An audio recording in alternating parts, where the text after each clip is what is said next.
अस्सलामुअलैकुम फ्रेंड्स, मैं हूं अहमद रज़ा और इंफॉर्मेशन टेक्नोलॉजी में आप सबका वेलकम कहता हूं CS605 के लेक्चर नंबर 35 और 36 में। तो आज के इस लेक्चर के हमारे पास जो टॉपिक है वो है चेंज कंट्रोल प्रोसेस और दूसरा है की प्रोसेस एरियाज़। सबसे पहले हम पढ़ेंगे चेंज कंट्रोल प्रोसेस के बारे में। तो इसमें हमारे पास सबसे पहले है it's systematic approach to manage all changes made to a product. एक सिस्टमेटिक अप्रोच है हमारे पास जिसके ज़रिए हम जितनी भी चेंजेस अपने प्रोडक्ट में करना चाहें वो मैनेज कर सकते हैं। तो इसमें पॉइंट्स में सबसे पहले है no unnecessary changes are made, कि कोई भी आपने अननेसेसरी चेंजेस नहीं करनी। जब भी आपको पिछले लेक्चर्स में जब हमने पढ़ा था कि वो रिकॉर्डर जो प्रेजेंटेशन देता है तो वो सबकी राय जो लेता है वो उसे रिकॉर्ड कर लेता है। फॉर्मल टेक्निकल रिव्यू में हमने पढ़ा था वो सबकी राय ले लेता है। तो उसके बाद उस पर जब काम किया जाता है तो उस पर डिसाइड किया जाता है कि कौन कौन सी चीज़ों को हमने चेंज करना है और किस तरह से हमने चेंज करना है।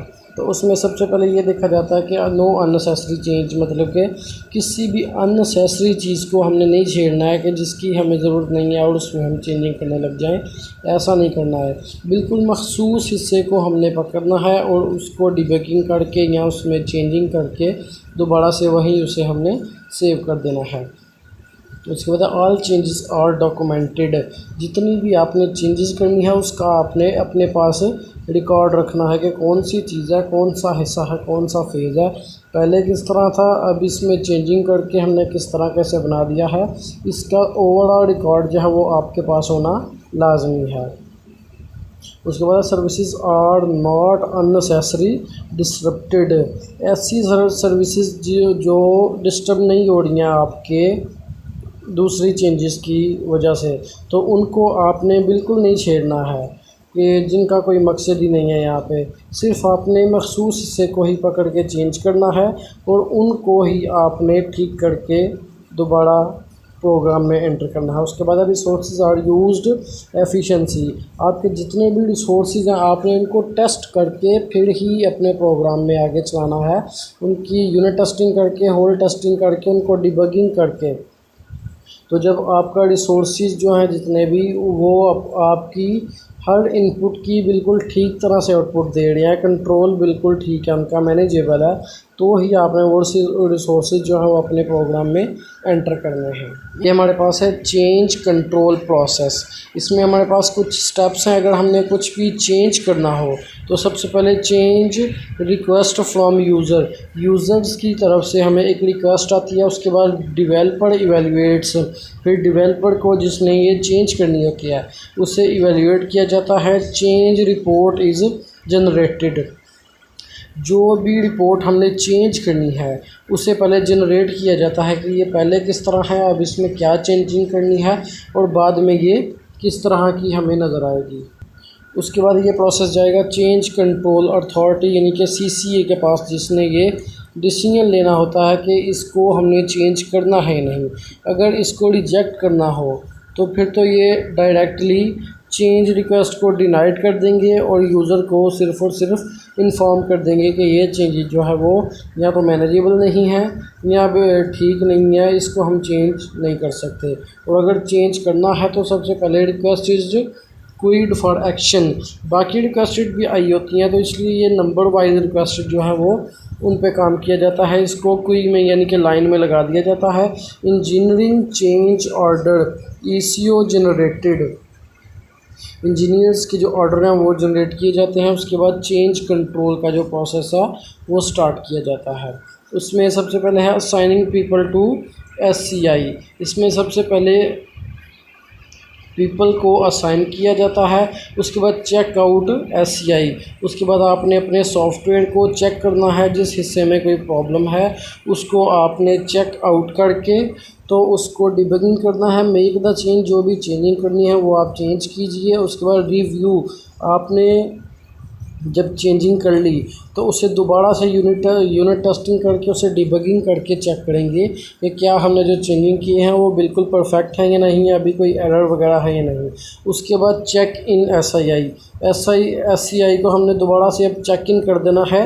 सारी चेंजिंग करके उसको टेस्टिंग करके डिबगिंग के बाद हमने दोबारा से प्रोग्राम के अंदर अपने प्रोग्राम प्रोसेस को एंटर कर देना है और एंड पे है establish a base line for testing. हमने एक बेस लाइन बनानी है जिसके ज़रिए हमने अपने प्रोग्राम को ये चेंज कंट्रोल प्रोसेस को टेस्ट करना है। ये हमारे पास एक प्रोसेस था किसी भी कंट्रोल प्रोसेस को चेंज करने के लिए। उसके बाद हमारे पास है की प्रोसेस एरियाज़। अब यहाँ पे हमारे पास जो पहला टॉपिक है वो है प्रोजेक्ट प्लानिंग। सबसे पहले हमारे पास कोई भी सॉफ्टवेयर को स्टार्ट करने के लिए प्लानिंग की ही ज़रूरत होती है। प्लानिंग के बगैर हम कुछ भी नहीं कर सकते। हमने कोई भी छोटे से छोटा या बड़े से बड़ा काम करना हो तो उसके लिए हमें प्लानिंग की ज़रूरत लाजमी पड़ती है, क्योंकि हमने उस प्लानिंग को ही फॉलो करके अपने प्रोजेक्ट पे काम करना है, उसे आगे लेके जाना है। उसके बाद है project tracking and oversight. Project को ट्रैक करते रहना कि प्रोजेक्ट हमारा किस तरह से बन रहा है, कि कहाँ तक पहुंचा है, इसमें क्या खूबियां हैं, क्या खामियां हैं, क्या इसमें गलतियां हैं या क्या इसकी मैनेजमेंट है, ये किस तरह से डिज़ाइन हो रहा है। उसके बाद हमारे पास आ जाती है सब कॉन्ट्रैक्ट मैनेजमेंट। ये सब कॉन्ट्रैक्ट मैनेजमेंट जो होती है इसका प्रोसेस ये होता है कि इसने एम्प्लॉयर्स को आइडेंटिफाई करना होता है और इनकी जो स्पेसिफिक नीड्स होती हैं किसी भी प्रोजेक्ट के लिए उसको आइडेंटिफाई करके चेकआउट करना होता है। उसके बाद हमारे पास आएगा सॉफ्टवेयर क्वालिटी अश्योरेंस। इसके बारे में हमने पिछले लेक्चर्स में भी बहुत ज़्यादा डिटेल में पढ़ा कि सॉफ्टवेयर की क्वालिटी क्या होती है, सॉफ्टवेयर की एश्योरेंस क्या होती है।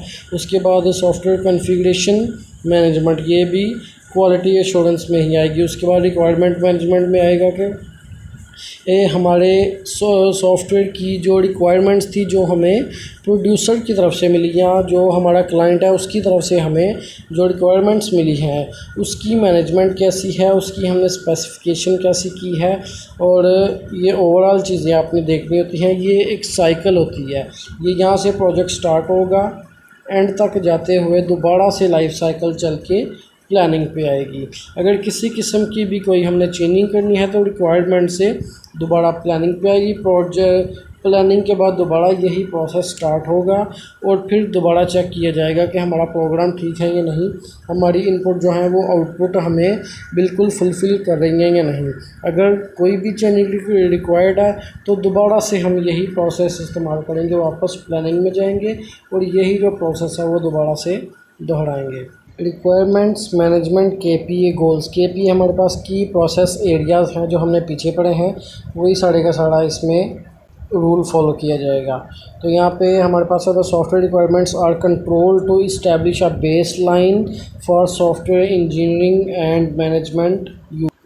सॉफ्टवेयर इंजीनियरिंग और मैनेजमेंट की यूज़ के लिए जो भी बेसलाइन बनाई जाती है उसकी रिक्वायरमेंट जो है वही कंट्रोल करती है हमारी रिक्वायरमेंट्स को कि सॉफ्टवेयर की रिक्वायरमेंट्स जो हैं वो क्या होनी चाहिए और किस तरह से होनी चाहिए। उसके बाद software plans product and activities are kept. ये तीनों चीज़ें केप्ट की जाती हैं consist with the software requirements. So ये तीनों की तीनों चीज़ें जो हैं वो क्रिएट की जाती हैं सॉफ्टवेयर रिक्वायरमेंट्स पे। तो जितनी रिक्वायरमेंट्स आपकी अच्छी होंगी और आपके प्रोड्यूसर की मर्ज़ी की होंगी उतनी ही ये तीनों चीज़ें आप जो है वो अच्छी तरह से बना सकते हैं। आपकी प्लान भी तभी कामयाब होंगे, आपके प्रोडक्ट भी तभी कामयाब होंगे और आपकी जो एक्टिविटीज़ हैं वो भी फुलफ़िल तभी होंगी जब आपकी सॉफ्टवेयर की जो रिक्वायरमेंट्स हैं वो फुलफ़िल होंगी। तो ये आपके पास एक टेबल है जो ग्राफ में आपको शो किया गया है कि European software process improvement training institute survey for largest software problems. अब यहाँ पे हमारे पास जो ये ब्लू कलर की लाइंस हैं ये हमारे पास मेजर प्रॉब्लम्स हैं और रेड में जो है वो माइनर प्रॉब्लम्स हैं और जो येलो में है वो नॉट अ प्रॉब्लम, मतलब कि ये प्रॉब्लम्स नहीं हैं। अब जितना आपने ध्यान करना है कि जितनी भी हमारे पास मेजर प्रॉब्लम ज़्यादा होंगी वहाँ पे नॉट ए प्रॉब्लम का साइन जो है वो बहुत ज़्यादा छोटा होगा। लेकिन जैसे जैसे हमारी ना मेजर प्रॉब्लम्स कम होती जाएंगी हमारे जो प्रोग्राम की एफिशिएंसी है वो बढ़ती चली जाएगी। जैसे जैसे ये ब्लू लाइन कम होती जाएगी येलो लाइन अप होती जाएगी। तो इसका जब भी येलो लाइन अप होगी तो इसका मतलब ये कि हमारे जो सॉफ्टवेयर की एफिशिएंसी है वो बढ़ती चली जा रही है, तो इसमें बेहतरी आ रही है और जो हमारा प्रोग्राम है वो ठीक होता जा रहा है। और ये नीचे बताया गया कि कौन कौन से फेज़ में किस तरह के एरर्स आ सकते हैं। रिक्वायरमेंट में भी मेजर प्रॉब्लम्स भी आती हैं और माइनर भी आती हैं। माइनर तो तकरीबन प्रोग्राम के हर एक हिस्से में ही आ सकती हैं, रिक्वायरमेंट से लेके कोडिंग तक किसी भी हिस्से में माइनर प्रॉब्लम्स जो हैं वो आती रहती हैं। छोटी मोटी प्रॉब्लम्स जो हैं वो साथ के साथ ही ठीक हो जाती हैं, लेकिन जो मेजर प्रॉब्लम्स होती हैं वो ज़्यादा टाइम लेती हैं ठीक होने में। तो जब मेजर प्रॉब्लम्स हमारी कम हो जाएंगी तो हमारे जो प्रोग्राम की एफिशिएंसी है और क्वालिटी है वो ठीक होती जाएगी, बेहतर होती जाएगी। उसके बाद हमारे पास रिक्वायरमेंट एट्रीब्यूट्स हैं। Go beyond the description of intended functionally. इसका मतलब ये है कि हमने अमली तौर पे किसी भी चीज़ की वजाहत से अब आगे बढ़ना है, सिर्फ उसकी वजाहत नहीं करनी, हमने अब अमली तौर पे वो काम करके दिखाना है जो हमने रिक्वायरमेंट्स फिक्स की हैं। Attributes are used to establish a context and background for each requirement। हर एक रिक्वायरमेंट को फुलफ़िल करने के लिए उसकी जो एट्रीब्यूट्स में कॉन्टेक्स्ट और बैकग्राउंड का इस्तेमाल है वो बहुत ही ज़्यादा ज़रूरी होता है। Can be use to filter sort or query to view selected subset of the requirements को फुलफ़िल करने के लिए भी इनकी सबसेट में इनको डिवाइड किया जाता है ताकि हम इनको अच्छी तरह से फुलफ़िल कर लें। हमारी जो रिक्वायरमेंट्स होती हैं कुछ बड़ी होती हैं, कुछ छोटी होती हैं। छोटी तो खैर इतनी प्रॉब्लम नहीं देती, लेकिन जो बड़ी रिक्वायरमेंट्स होती हैं उनको छोटे छोटे हिस्सों में डिवाइड कर लिया जाता है। उसके बाद उनको फुल करके तो अपने प्रोग्राम में एंटर कर दिया जाता है। उसके बाद ये हमारे पास एट्रीब्यूट क्या आती हैं? Requirement ID. किसी भी चीज़ को पहचानने के लिए उसकी आईडी जो है वो सबसे बड़ी पहचान होती है। Requirement ID, creation date, created by, उसके बाद last modified by, version number, status, origin, subsystem, product release और प्रायोरिटी। ये सारी की सारी एट्रीब्यूट्स हैं। आपने ये शॉर्ट क्वेश्चन में आ सकता है, इसको आपने अच्छी तरह से याद कर लेना है कि किसी भी रिक्वायरमेंट की जो एट्रीब्यूट्स होती हैं वो कौन कौन सी होती हैं और कितनी होती हैं। उसके बाद रिक्वायरमेंट का स्टेटस, ये आपको मैं जल्दी से बता दूंगा कि proposed the requirement has been requested by a source who has the authority to provide requirement। अब रिक्वायरमेंट को रिक्वेस्ट कौन करता है? रिक्वेस्ट तो वही कर सकता है कि जिसके पास कोई अथॉरिटी होगी, या तो प्रोड्यूसर होगा या कोई क्लाइंट होगा जो अपनी मर्ज़ी से सॉफ्टवेयर को डिज़ाइन करवाना चाहता है। वो अपनी मर्ज़ी से कोई भी रिक्वायरमेंट जो है वो अपने सॉफ्टवेयर में ऐड करवा सकता है। उसके बाद अप्रूव्ड, कि कोई भी जब रिक्वेस्ट आती है किसी भी रिक्वायरमेंट की तो कंपनी ने उसको देखना होता है कि क्या ये टेक्निकली मुमकिन है या नहीं, तो उसके बाद सारी टीम फैसला लेके उस रिक्वायरमेंट को अप्रूव्ड करती है। उसके बाद इम्प्लीमेंटेशन, के अप्रूव करने के बाद उसका कोड लिखा जाता है, उस पर इम्प्लीमेंटेशन की जाती है, उसका डिज़ाइन और यूनिट टेस्टिंग वगैरह जो है वो इसका सारा काम किया जाता है। उसके बाद हमारे पास आएगा वेरीफाइड, कि जब भी यूनिट टेस्टिंग कर ली जाएगी तो उसके बाद जो हमारी रिक्वायरमेंट है वो वेरीफाइड कर दी जाएगी कि ये जो आपने रिक्वायरमेंट दी थी वो बिल्कुल फुलफ़िल हो चुकी है। इनपुट आपने डाल के देख ली, उसका जो आउटपुट है वो बिल्कुल ठीक आ रहा है, आपकी जो डिज़ाइन था वो भी बिल्कुल ठीक है, आपकी कोडिंग भी ठीक है, तो आपकी जो रिक्वायरमेंट थी वो कंप्लीट हो चुकी है, वेरीफाइड हो चुकी है।